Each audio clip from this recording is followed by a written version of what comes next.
Welcome to Center Ice, the Hockey Alberta podcast, home to all things hockey in our great province. Now, here's your host, Ted Emmett. Hello and welcome back to Center Ice, the Hockey Alberta podcast. I'm your host, Ted Emmett, excited to be back with you once again for episode 17.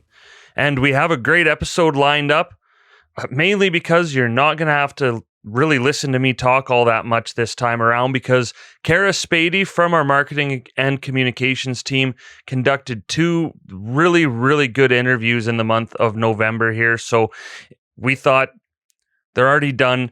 They're incredible, so let's use them on here. First up, even though we're past Remembrance Day at this point, there's never really a wrong time to honor those who have served and continue to serve our country. So Kara spoke with former University of Alberta Panda and Edmonton Chimo Angie Ahn and her partner, Canadian Armed Forces Commanding Officer Major Leona Ahn. They talked about life as a military family, life as a hockey family, and how those two kind of intertwine, and really just a lot of great stuff in there, so can't wait to play that one for you. Kara also sat down with the National Hockey League's Vice President of Development and Growth, Jeff Scott, to speak about a very important initiative that runs throughout the league this time of year, Hockey Fights Cancer. But before we get to that, now, since the birth of this podcast just over a year ago, not one episode has gone by where we don't talk about the COVID-19 pandemic, and this is no different. Usually I'll update you on the current state of hockey, any changes to rules or regulations that you need to know, and so on. But since nothing has really changed, knock on wood, in quite some time, I'm just here to remind you to please not only respect and follow the rules and regulations in place, but please show respect to those who are tasked with enforcing those rules. I know most people are, but there are always, the exception to the rule out there, and people who are giving the people a hard time, who are really just out there doing their job. I know we've been dealing with this for a long time now. We're all exhausted. We're all frustrated, but we're also all in this together. So the people who may be asking you to wear a mask or to socially distance from someone or for your proof of vaccination, they're not doing it because they feel like doing it. They're doing it because it's their job to help keep us all safe. So we don't get to choose the rules, but we can choose our attitude. So please choose wisely. And again, just be kind. We're all in this together, like I said, and being rude to someone or showing disrespect isn't really going to help anything at all. So with that little unsolicited lecture out of the way, let's go to Kara Spady's first interview with Angie and Leona Ahn. I'm Angie Ahn.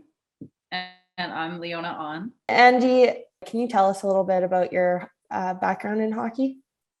Yeah, so I started playing, actually the first year that I played, I was 10 years old, but I didn't really know how to skate, and there wasn't a girls team, and I didn't join a boys team. So I actually ended up playing on a midget women's team, like a girls team that played in the women's league.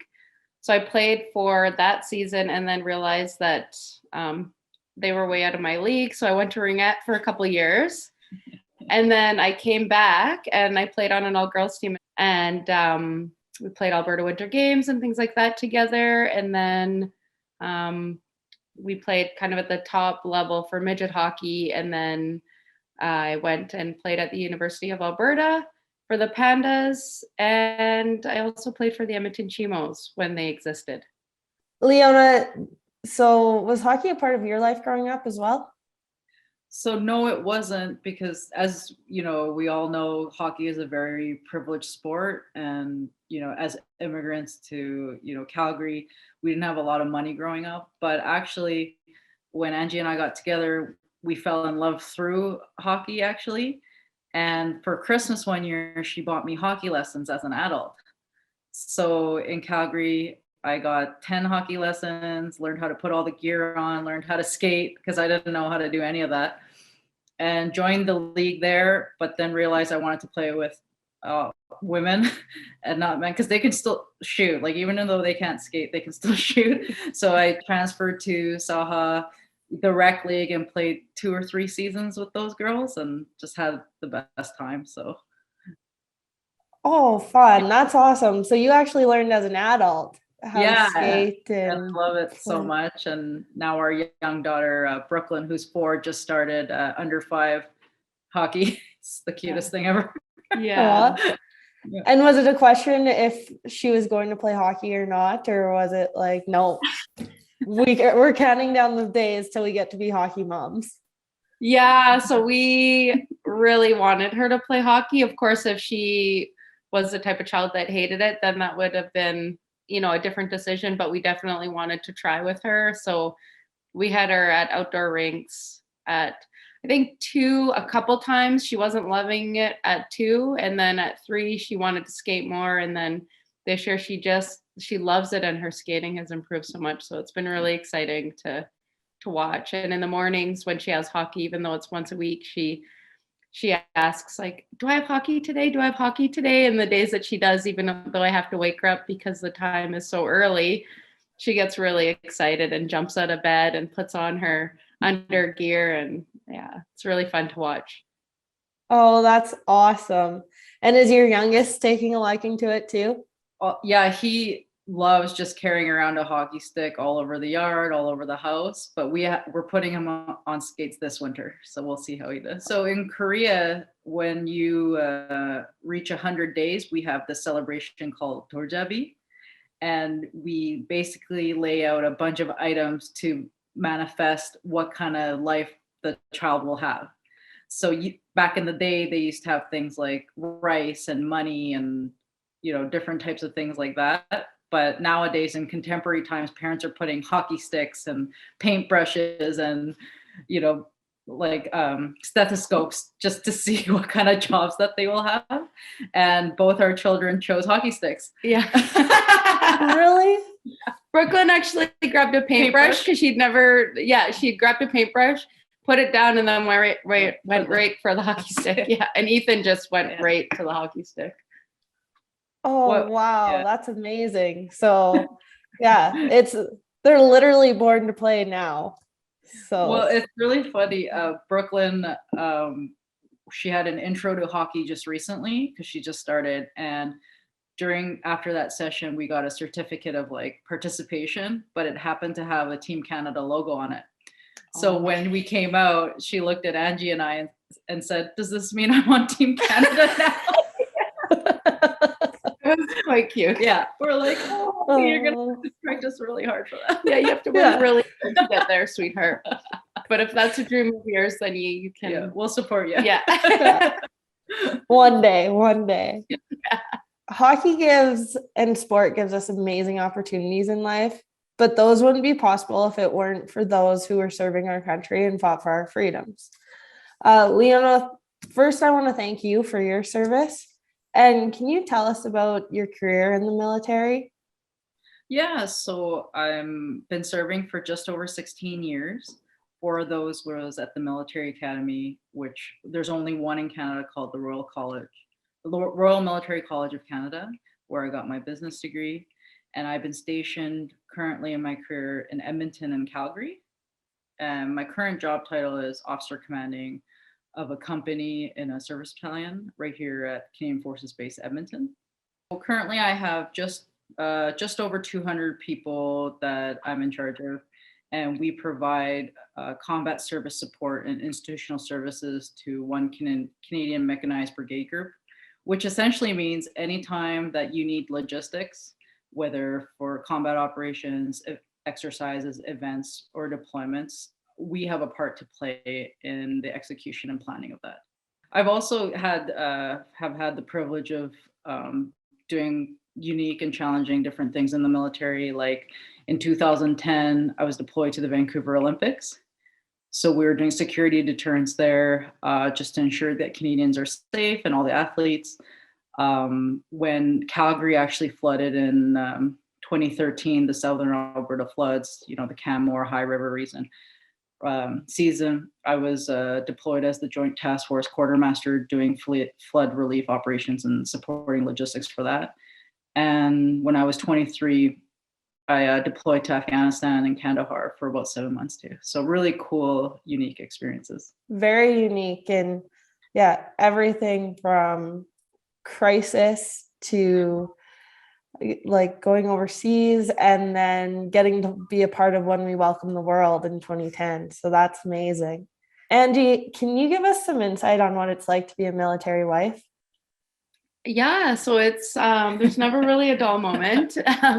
Although she technically works kind of more of a 9 to 5 day in and day out. There's a lot of different things depending on what her current role is. So sometimes there's exercises involved, and when there's exercises involved, she could be gone for, a few days to a few weeks to a couple months when she's on exercise. And then when there's deployments, then when she goes internationally, she's gone for approximately 6 months. We as a couple haven't experienced a deployment yet. So we're kind of looking forward to that. Leona would like to do that. So we're looking forward to what that might look like for our family. But it's a real honor to be a spouse for someone that's in uniform, that's representing our country. And I always look at it as a really great opportunity also for our kids to see somebody who's not just looking out for our family, but looking out for our community and looking out for our country.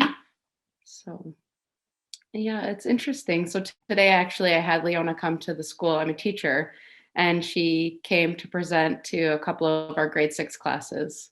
So that's amazing that you are able to bring Leona in and educate the 6th graders on life in wearing the uniform. So do you find, Leona, is there any tie between hockey and managing the demands of the military in your role? Oh yeah, we are Canadian Armed Forces. We're Canadians first and foremost. So hockey is the pillar of any sporting competition.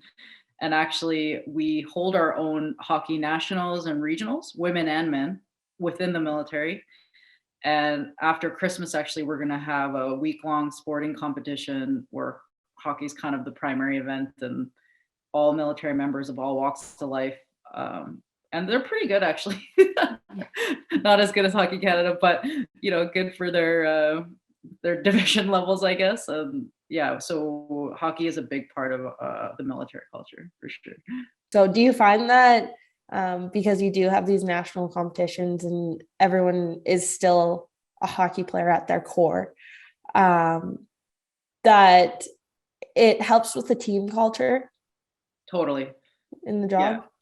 So I find that a lot of people who are successful in the military are athletes, whether that was in high school or university or in recreational league. Any person that knows what it means to be part of a team and not just being the MVP, but being the person that's the supporter, the person that passes the puck, the person that always makes sure that the morale is high on the team, the person that's always worried about, does everyone have their water bottle? Every person matters to be that force multiplier to have an effective team. So I would say it transcends all things, and hockey being the primary sport in Canada, a lot of hockey players come in and bring those attributes that they would have brought to their athletic team onto the battlefield. And when you talk, I know you just said that as a couple, you haven't experienced deployment yet, but it's something that you want to do. And would you be going in a different role? And is that something that obviously you said you're looking forward to it and it's something that you do want to do? Totally. So, just like any other profession, when you're constantly training for something, you want to actually go do the real thing. So Edmonton has had the privilege to be on a road to high readiness for the last 3 years, basically, where we're training to pump out people to go overseas. And so we're on that rotation right now in Edmonton, where I'm based out of. So it's not confirmed yet, but I'm just hoping that I get to use the training that I've had to deploy overseas. And the current missions that the Canadian Armed Forces are involved in, the 3 main ones are Operation Reassurance, which is our security efforts and contributions to NATO to bring security in Europe. We have Operation Impact, which is our contribution to the Middle East and the fight against Daesh. And then we have Operation Unifier, which is in Ukraine, and we're helping build security capacities so that the state of Ukraine can remain sovereign. So those are the three named missions that we're looking at. We still have just over 100 people deployed on United Nations missions, ranging from Mali, Congo, South Sudan. But those named missions can come from anywhere across the Canadian Armed Forces at this point. And it really depends on what role you're going over as. But essentially, like at my rank level, which is a major, you would be probably in charge of something to assemble a certain type of team to have certain effects on the battlefield, as we call it, or training event or whatever. So because I'm a logistics officer, I would be probably involved in some sort of strategic operational level planning for that. Yeah. And as we're approaching November 11th, what does Remembrance Day look like for you? So, Remembrance Day is a great week to be in reflection and full of gratitude for the abundance that we have as Canadians, and to reflect on all the veterans and that are no longer with us today, and to the soldiers that are currently serving right now. But for us as a family, every year we've been going to ceremonies outside or inside. This year we'll probably be outside because of COVID-19.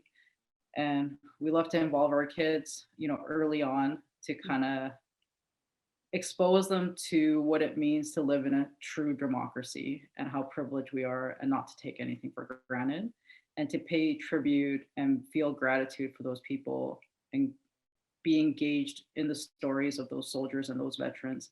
Because transformational kind of changes or reflections really happen through relations. I find not a lot of people care about it or a little bit apathetic about it unless they have a special relational tie, either through a friend or a family member. But once you know a soldier's story, even if it's a stranger, you're more likely to be a little bit more curious, a little bit more intrigued, which hopefully results in actions or engagement or curiosity to pay tribute to the Canadian Armed Forces and the veterans that have served. And being a member of the Canadian Armed Forces, does the day take on any sort of significance for you personally as well? For sure, because, we're like any other organization, but what's really kind of special within our bond, we really don't like to pay lip service when we say brothers and sisters in arms. So when we lose someone, whether that might not even necessarily be in combat, because we haven't been in combat since we left Afghanistan as the Canadian Armed Forces, but when we lose fellow soldiers through PTSD or trauma, or, they just pass away, it still impacts us differently, because we know that when we're sent somewhere or Canadians call, that person that you work with, they're going to have your back in life or death situations. So it just adds that little bit more sentimental value, I think, as a serving member. The relationships you build and the trust you have in your fellow brothers and sisters, like you just said, must be like unexplainable. I don't think you could probably put that into words, and I really admire that. These days, I think it's really easy to get lost in the hustle and bustle of life. Is there anything that you would like to say to encourage people to take the time to stop and remember those who have served, and to honor those who have currently served or currently are serving on November 11th? Yeah, totally. I think one thing we can all agree on, because I feel like nowadays it's really hard to find common ground on a lot of things because everything is so polarized. There's a lot of rhetoric. And I would just say to the fellow citizens is, it doesn't matter where you are politically affiliated, whether you like the government of Canada's foreign policy, or you even believe in the missions that we're doing internationally. But I think we can all agree on just support the human behind the uniform, because we're mothers and fathers, we're sisters and brothers, we're your friends, we're your neighbors.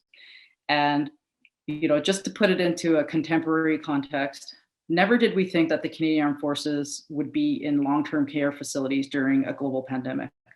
Never did we think that we would be sending military nurses to be at the Royal Alex, supporting ICU capacity. Or did we think that we're going to do vaccine distribution in Indigenous communities up north? And these are your everyday soldiers. So it's not all about the bloodshed and the combat. We are a pretty holistic force, as we've proven this year. We're fighting fires, We're doing flood relief operations. We're up north, as well as trying to build relations, diplomatic ties, securities in other regions outside Canada where they don't have the same privileges as us. So just come and support the human behind the uniform. Yes, thank you so much for all you've done for our country and continue to do. And I think that we often thank the person in the uniform, but Angie, thank you to you too, because without the supportive spouse behind the uniform, I know that it's a lot harder to do their jobs. So, and that's such a great point. And I'm so glad you brought that up because, I would be nothing without Angie and our family. And I know that a lot of military members would say the same thing. We cannot do what we do. We cannot do what we love without our families and the incredible sacrifices of parenting alone, the postings, the instability for families sometimes, and putting them through that and still having a smile and supporting. That means the world to every soldier. A huge thank you again to Angie Ahn and Major Leona Ahn, and to Kara as well for that great interview. Like I said before, we should be honoring our veterans every single day. And that was a really great insight into what life is like in the Canadian Armed Forces and for those who have family members who serve as well. So that's one interview down, one to go, which means it's time to check in on what's going on around the province. So here's what you need to know. Some huge news from Hockey Alberta earlier this week. We never get to celebrate good news as much as we used to, but now it's even better now that we get some good news here. So earlier this week, Hockey Alberta announced the Alberta Cup, Alberta Challenge, and Prospects Cup will all return in 2022 after a 2-year hiatus due to the pandemic. And all three will take place right here at the Gary W. Harris Canada Games Centre in Red Deer, which is really exciting as well. Hockey Alberta has never done that before. So the Alberta Cup runs April 27th to May 1st, the Alberta Challenge May 4th to 8th, and the Prospects Cup May 11th to 15th. So again, going to be a really crazy couple weeks here at the Hockey Alberta office in Red Deer, but we can't wait. It's going to be a lot of fun. So stay tuned for more information on those events as we get a little closer to them. And speaking of the Alberta Challenge, Hockey Alberta is looking for 6 aspiring female coaches to serve as apprentice coaches at the 2022 Alberta Challenge. And again, that is in Red Deer. So if you're interested in getting into coaching and learning more about it, head to hockeyalberta.ca for more details and fill out your application before December 5th. And as we inch closer to the 2022 World Junior Hockey Championship in Edmonton and Red Deer, the World Junior Trophy Tour, presented by the Dairy Farmers of Canada and Alberta Milk, continues to roll through Alberta. It's already made stops in Olds, Strathcona, Canmore, Lacombe, and Nanton, with upcoming dates in Grand Cache, Whitecourt, and Frog Lake. And of course, it's going to stop in Edmonton and Red Deer right before the tournament kicks off. So if you're near any of those, head to hockeyalberta.ca for a little bit more details on how you can take part in that celebration. And that's what you need to know. As always, head to hockeyalberta.ca for more information. And with that, let's go to our second interview as Kara Spady chats with the NHL's Jeff Scott on Hockey Fights Cancer. I am Jeff Scott. I am the Vice President of Community Development and Growth, overseeing what's known as our Social Impact and Connect pillar, which allows us to genuinely engage and interact with all members throughout our hockey ecosystem, including all 32 of our club partners, members from our governing bodies in Hockey Canada and USA Hockey, and of course our minor league affiliates, to make sure we're just driving that message and the narrative around making this sport a diverse and a safe and inclusive environment. So enjoy what I do and appreciate this opportunity. Yeah, so part of that growth and development and engagement within the hockey community is touching on important social awareness. So one of those things is Hockey Fights Cancer. Within your position, what is your role with Hockey Fights Cancer? So for our department, Hockey Fights Cancer really originates from our team, right? And what we are tasked to do is create the content, create the narrative, create the storylines and the partnerships to make sure we are showing our support as a league for this unfortunate fight against cancer. And what we want to do is raise the awareness, raise the opportunities for individuals, whether you're a fan of the game or a fan in waiting, to join us in this fight against cancer. And we do it in a number of ways to make it interactive, to make people feel inspired by the stories, by the content that we create, by the opportunities for participation. And we understand that this is a battle that takes all of us, right? So in order for us to do that, we rely heavily, not only internally, right, with all other departments to help us create the stories and the messaging and the look and feel of it, but everyone from the youth hockey space all the way up through to our professional space, and I can go into a bit deeper of what that looks like, but it's really that, right? It's creating that platform and that opportunity for people to stop what they're doing, focus on what's plaguing us right now, and that happens to be cancer, and us rallying, to raise funds and to raise awareness to support it. Yeah, so reading up on Hockey Fights Cancer, it sounds like it was originally started in Tampa Bay. Why did the NHL feel like this was something that needed to be recognized league-wide? So unfortunately, cancer affects us all. And regardless of where it originates, regardless of who has the loudest voice, we as a league believed that because it affects us all, we want to make this a league-wide effort. We initially launched our Hockey Fights Cancer initiative back in 1998. So we've been doing this for quite some time now. Since 1998, we've been able to raise over $30 million to really invest in and contribute back to this cause. But we understood the power in numbers, right? And we understand we are a sports entity, right? So we live and breathe a team environment. And so for us to make this a league-wide effort was, of course, that first step. And then from making it a league-wide effort from an NHL's perspective, we had to think bigger than that.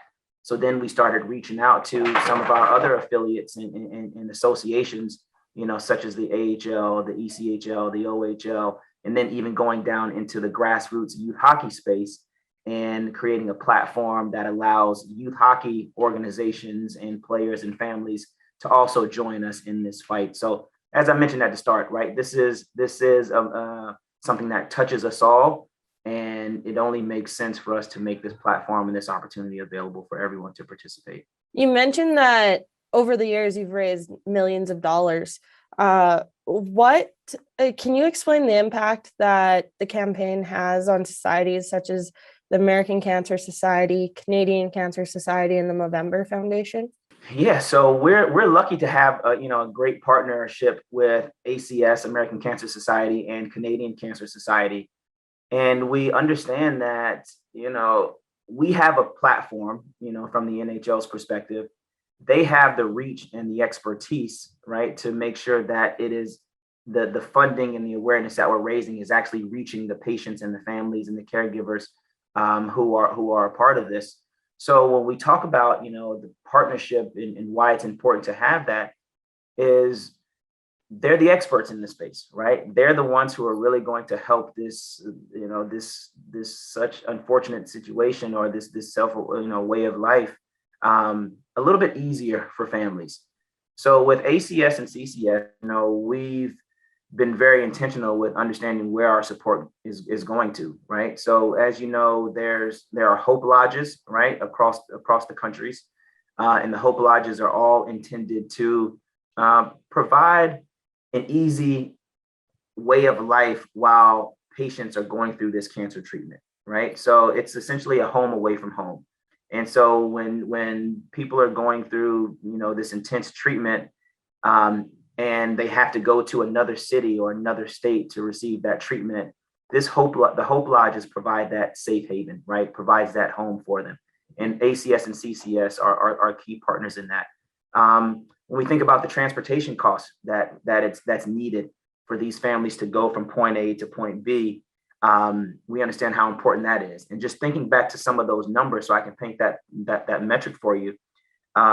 Over the course of our support with ACS and CCS, we've helped them complete nearly 400,000 rides for patients and families to their treatment. We've helped them provide over 500,000 nights of stay within Hope Lodges. right? So being able to quantify the impact that we have really speaks to the volume of who they're reaching, and how they're making this experience a little bit easier, I'd say, right? We know it's not easy by any means, but hopefully a little bit easier for these families to make it through these difficult times. And it's us really just relying on those partnerships for them to help us bring it to life. Can you dive into the details on the events throughout the month of November that the NHL has? Yeah, so it's a busy month for us, as you can imagine, and we understand that we have to find different ways to market it, to promote it, to really reach people in an authentic way. And one way for us to do that is we identify an ambassador. And this year's ambassador is former NHLer Dominic Moore. And Dom has his personal story, right, as it relates to cancer, by unfortunately losing his first wife to a rare form of liver cancer. And what Dom has gone on to do is he's created a platform and a foundation in honor of his wife, known as the Katie Moore Foundation. And he's also created an event known as Smash Fest, which is essentially a ping pong tournament that brings, NHL players and athletes and celebrities and regular people like me into this event to raise funds and have fun, to really show our support for cancer. But what Dom will be doing for us is the fact that he's a former NHL player, the fact that he's actually experienced cancer firsthand.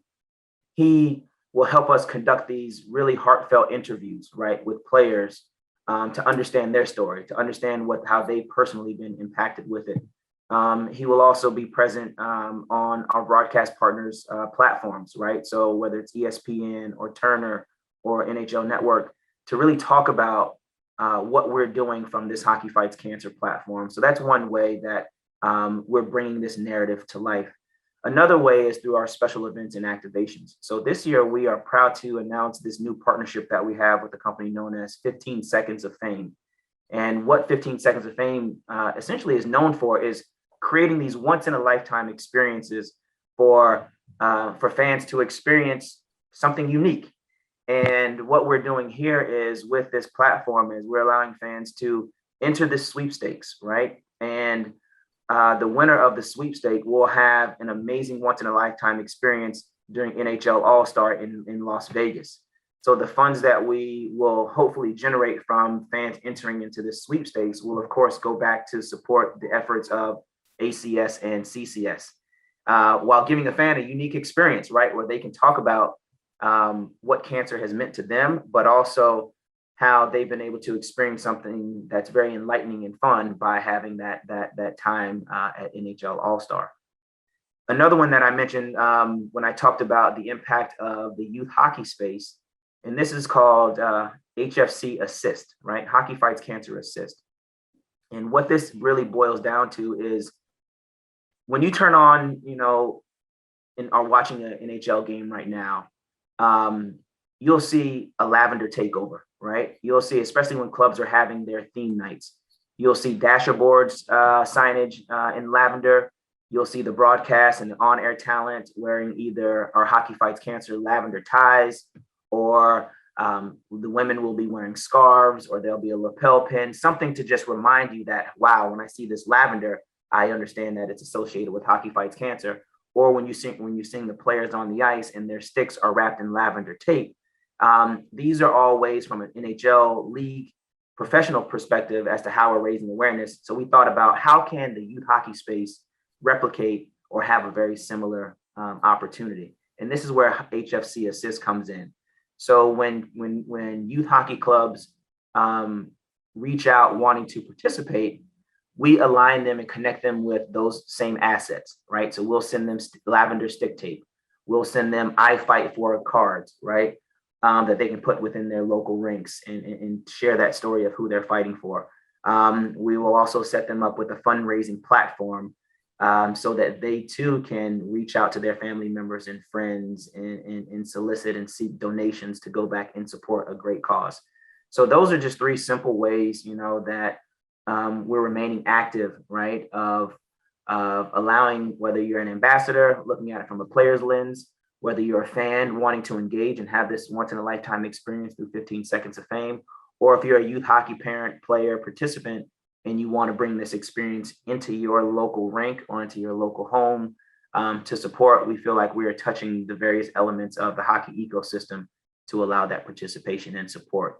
And then lastly, when we get into the storytelling and the content creation, we will work very closely with all of our assets and channels, whether it's NHL.com and share editorial pieces. We will have a heavy social media takeover where you'll see a lot of the stories and metrics and content built around that from a social platform. And then just unique vignettes, right? Those short and long form features where you're hearing that Oscar Lindblom story, or you're hearing about Brian Boyle and what he's been able to go through, not only his battle with cancer, but he has a son, right, who was also, diagnosed with cancer and has been going through his own battle and journey. So it's those type of content narratives and stories that we'll also feature throughout the month to just, once again, keep it top of mind for people and allow them to understand how cancer really impacts us all. Wow. Sounds like you have a busy month, Jeff. You're squeezing this into 30 days. Yes. 30 days, 32 clubs. Yeah, it's a lot. It's a lot. It is. It's busy, but it's a great initiative. And I think one that maybe gets looked over in a lot of leagues and a lot of aspects. But at the end of the day, cancer has affected everyone in a different way. And hockey is a great outreach to bring that to light. I know for me personally, huge fan of the editorials, love the videos, great work there. But what a lot of our audience is minor hockey associations. Mm-hmm. And so you talked about the HCF assist, and how can minor hockey associations get involved and engage with that program? Yeah, so it's essentially what I was able to briefly touch on earlier, right? Is create a platform where your players, where your employees within the organizations, right? That was another thing that I didn't dive deep into, but from a league's perspective, we understand that it's all about culture, right? And when we talk about culture, we talk about the authentic connection to the people who we spend time with on a day-to-day basis, and that happens to be our colleagues. So from an employee perspective, we've created employee volunteer opportunities for our colleagues to be able to volunteer at Hope Lodges or volunteer within local hospitals to just allow that personal opportunity for them to give back. So that's one way where your clubs and affiliations can really lean in and get that support inward out. Of course, engaging the players, right? And being that players are the most visible asset of many teams, if not all of our teams, creating content, using those player voices and images, bringing the look and feel of Hockey Fights Cancer to the ice.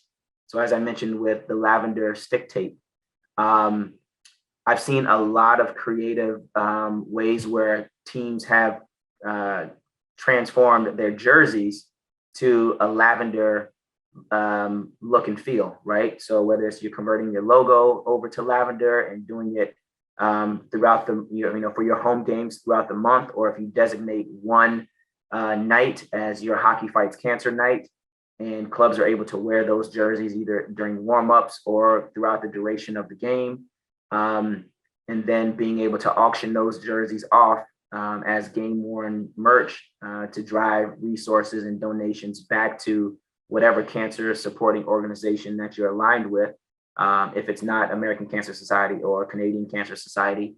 And then, I think it's inspiring your fans to want to jump in on this journey, right? So whether it's through your social platforms, and social handles, whether it's through requesting for the fans to share their stories back with the clubs, and then they can be a part of that narrative.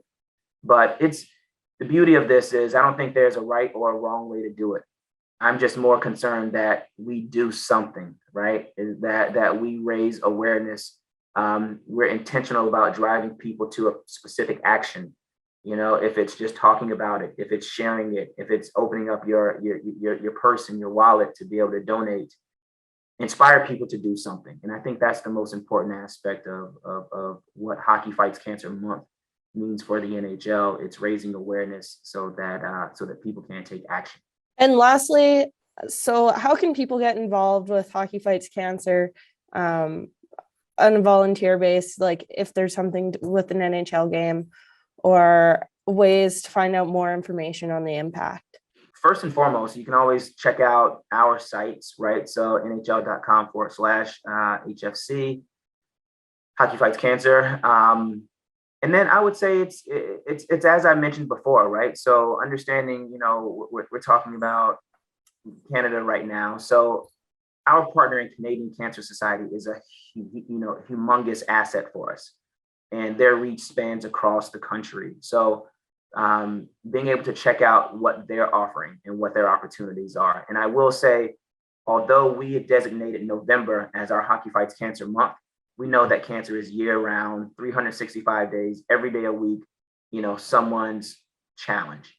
So when November passes, please don't let that stop, your support and your engagement around the fight for cancer. So try to identify various opportunities to volunteer by reaching out through your local either cancer-related institutions and nonprofits, of course, reaching out to Canadian Cancer Society, or as simple as,